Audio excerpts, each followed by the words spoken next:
আজকের পর্বে আমরা গেট ফ্রি কোড এবং এই যে সেকশন এটি কমপ্লিট করে ফেলবো। তো অলরেডি আমাদের গেট ফ্রি কোড সেকশনটি রেডি করা আছে, জাস্ট আমাদেরকে ইনসার্ট করতে হবে। তো সেজন্য আমরা অ্যাড টেমপ্লেট, মাই টেমপ্লেট, দেন এখানে এটা যেটা রয়েছে গেট ফ্রি কোড।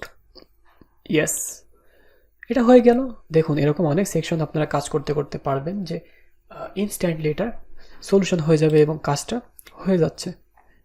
অনেক এরকম মিল পাবেন অনেক জায়গাতে। তো এটা হয়ে গেল। এখন আমাদের আরেকটি সেকশন বাকি, সেটি হচ্ছে করতে হবে আমাদেরকে ম্যানুয়ালি। সেই সেকশনটা একটু দেখে আসি যে এক্সেলেন্ট রেকর্ড, অর্থাৎ প্রিভিয়াস হিস্টোরি বলতে চাই, যে বিজনেস হিস্টোরিটা কেমন ছিল আর কি। তো আমরা রেকর্ড করেছি বা আমাদের বিজনেস হিস্টোরি এরকম, এটা বোঝানোর জন্য আর কি। তো আমরা এখানে দুইটা কলাম দিয়ে দেব এবং আমাদের এখানে সিম্পলি অ্যাডভান্সে আসবো, প্যাডিংয়ের এখানে এসে 140 এবং বটমে 140 দিয়ে দিব। তারপরে আমাদের যে কাজটি করতে হবে সেটি হচ্ছে যে আমাদের একটা ছোট্ট হেডিং নিতে হবে। তো ছোট্ট হেডিং আমরা দিয়ে দিলাম এখানে এক্সেলেন্ট রেকর্ড দিয়ে দিলাম, সব কিছু পারফেক্ট আছে। তো এটাকে একটু ছোট করে দেই আর এটা একটু বেশ বড় হবে। এখন আমরা এর মধ্যে তিনটা কলাম নিব। তো তিনটা কলাম নেওয়ার জন্য আমরা এখানে সিম্পলি এলিমেন্টস, ইনার সেকশন, এবার আমরা ইনার সেকশনের মধ্যে কাজ করব। এর মধ্যে কি নেব, একটা ইমেজ নিব, তারপরে আমরা কিছু টেক্সট নিব। তো এটা আপনারা টাইমার বা টাইমলাইন ইউজ করতে পারেন। তো যেমন ধরুন যে অটোমেটিক্যালি লেখা উঠবে, এটাও আপনারা দিতে পারেন। আগে আমরা ইমেজটা অ্যাড করে নিই। তো ইমেজ অ্যাড করার জন্য আমরা এখানে সিম্পলি এটা ইউজ করব। আর ব্যাকগ্রাউন্ডটা একটু যদি চেঞ্জ না করি তাহলে হয়তো আপনারা বুঝতে পারবেন না যে আসলে কাহিনী কি, কোথায় কি হচ্ছে। ব্যাকগ্রাউন্ড চেঞ্জ করার জন্য আমরা এই সেকশনে ব্যাকগ্রাউন্ড চেঞ্জ করব। ব্যাকগ্রাউন্ড দিব আমরা রেড। এবার আমরা একটু দেখুন তো যে ডিজাইনের সাথে, আচ্ছা ব্যাকগ্রাউন্ড রেড না, ব্যাকগ্রাউন্ডটা হবে আমাদের যে ডার্ক ব্লু কালার রয়েছে সেটি। এখন আমরা যদি কাউন্টডাউন বলে একটা অপশান রয়েছে এখানে, যে কাউন্টার টাইমার, এটা নিয়ে আসি। নিয়ে আসার পরে খেয়াল করুন যে টাইমার উঠছে। তো এই টাইমারটা আমরা এখানে টেক্সট হোয়াইট করে দিব। আর দেখি নিচে হচ্ছে প্রজেক্ট ডান, যে কতগুলো প্রজেক্ট করেছি। তো 190টা প্রজেক্ট করেছি আমরা, একটা উদাহরণস্বরূপ। এখানে আমরা টাইটেলের কালারটাও চেঞ্জ করে দিই। টাইটেলের কালার দিব আমরা হোয়াইট। আসলে এটা হোয়াইট না, হোয়াইট। তো যাই হোক, মাঝে মাঝে একেবারে বোরিং ক্লাস না নেওয়ার থেকে একটু মজা করাই ভালো। এখন এটা ছিল হচ্ছে 160, 160 প্লাস দিলে আসলে কি হয় একটু দেখি, কিছু আসে কিনা।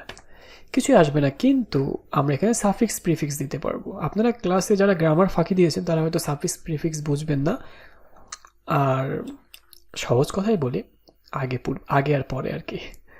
তো নাম্বার প্রিফিক্স, এখন আমরা যদি সাফিক্স প্লাস দিই এখানে, তো এটা অর্থাৎ ইনক্রিমেন্ট হবে আর এটা ডিক্রিমেন্ট হবে। তো এখানে ইনক্রিমেন্ট ডিক্রিমেন্ট এটা কিন্তু অটোমেটিক্যালি হবে না, আপনাকে হওয়াইতে হবে। এখন আমাদের প্রজেক্ট ডান, এটা দিয়েছি। দেন আমাদের এটা একটু বোল্ড হবে, নিচেরটা একটু বোল্ড হবে, আর ফন্ট সাইজ বা আদার্স কিছু কাজ রয়েছে যেগুলো আমাদেরকে চেঞ্জ করতে হবে। তো এখানে আমরা 190, তো আমরা একটু বোল্ড করে দিই, 160 না 90 হবে, দিয়েছি। এখন আমরা স্টাইলের মধ্যে একটু নজর দিব। তো নজর দেওয়ার আগে আমাদের প্যাডিংটা ঠিক করতে হবে। প্যাডিং ঠিক করার জন্য আমরা এখানে প্যাডিংয়ে দেবো 40 পিক্সেল। দেন আমরা স্টাইলে আসবো, আসার পরে আমাদের যে এইটার স্টাইল রয়েছে, এই স্টাইলটার মধ্যে আমরা যেটা করব, কোথায় হারিয়ে গেল, উপরে আছে। এটার মধ্যে এবার আমরা কি করব দেখুন, স্টাইল, তারপরে টেক্সট কালার। তো আমরা এই টেক্সটটা আমরা এখানে দিব যে বোল্ড, একটু মোটা। এরপরে চাইলে আমরা এটাকে আরো একটু বড় করতে পারি, আপাতত এরকম থাক, প্রয়োজন হলে করব। দেন টাইটেল, এখানে টাইটেলটা আমরা একটু বোল্ড করে দেই, বোল্ড। তারপরে আমরা এখানে টাইটেলের সাইজটা একটু বাড়িয়ে দিই। এবার আমরা এটাকে না, ভিতরেরটাকে ডুপ্লিকেট করব। 3বার ডুপ্লিকেট হবে।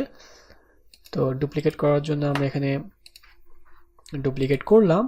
তো এখন আমরা যেটা করব, আমরা ডুপ্লিকেট করেছি, তো আমরা এই সেকশনগুলোকে ভার্টিক্যালি মিডিল করে ফেলবো। তো ভার্টিক্যাল অ্যালাইন মিডিল করে দিলাম। এখানে দেখুন যে আসলে সেকশনটা এরকম দেখাচ্ছে।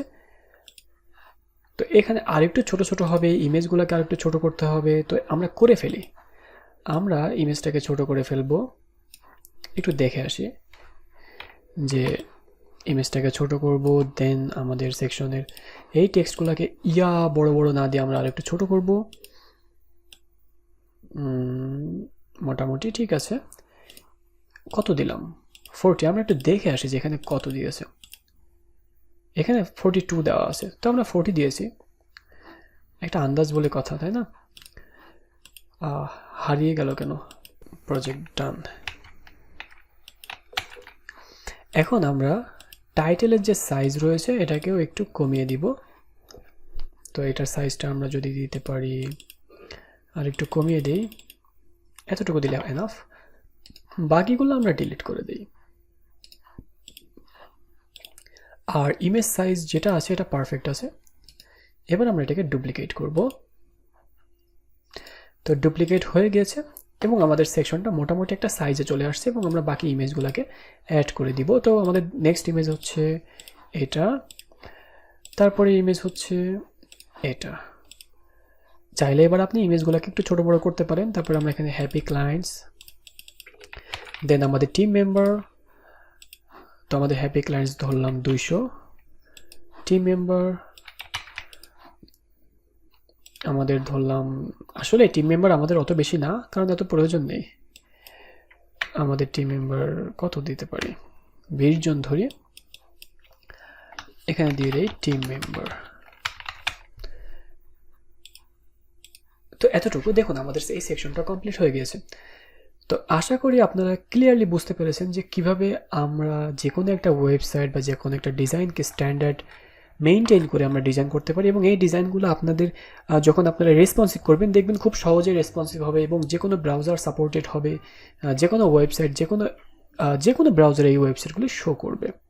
আশা করি এই ভিডিওগুলি সবার জন্য হেল্পফুল হবে। পরবর্তী পার্টে আমরা আমাদের যে কন্ট্যাক্ট পেজ আছে সেই কন্ট্যাক্ট পেজটি কমপ্লিট করব। সবাই ভালো থাকবেন। আল্লাহ হাফেজ।